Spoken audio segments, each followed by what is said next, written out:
Yeah, thank you very much. Let's get to Peter Goals now. He's a former managing director at the National Transportation Safety Board, has been a guest on this program repeatedly, and knows what he's talking about in this stuff. This is the most confusing one I've ever seen. How about you? It's awfully challenging, and it's been awfully chaotic during the early days. Two matters of great interest to me, at least at this moment.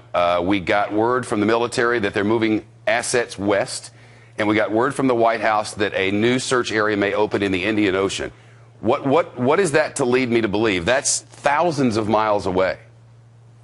Well, I think that leads us to believe that they are looking at different radar tracks from different radar locations. They're starting to see something that might be interesting. They've got to track it. But remember, all of the radar that they're getting now, or all of the tracks that they're looking at now, are primary returns. That doesn't include the identification of the plane.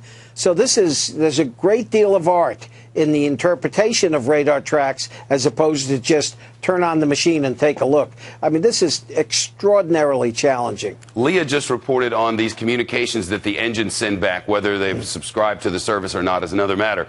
But would those transmissions be of assistance?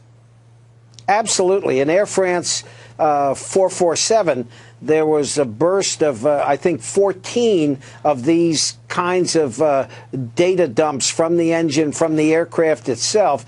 And at the very least, it told investigators that there was something terrible going on and challenging going on in this aircraft during its final moments. So if there were these telemetric messages sent out, it would be very helpful. And as your previous guest indicated, they could have been sent to the engine manufacturer, to Boeing, or to the air carrier, or to the air carrier's maintenance operation.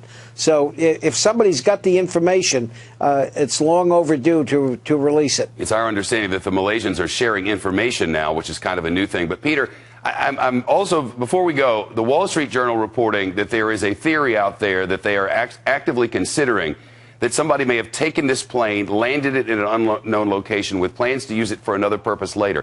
That's a paraphrase of the reporting of the Wall Street Journal. Do you see that as a real possibility? Because this is the kind of thing people were joking about, sadly, days ago.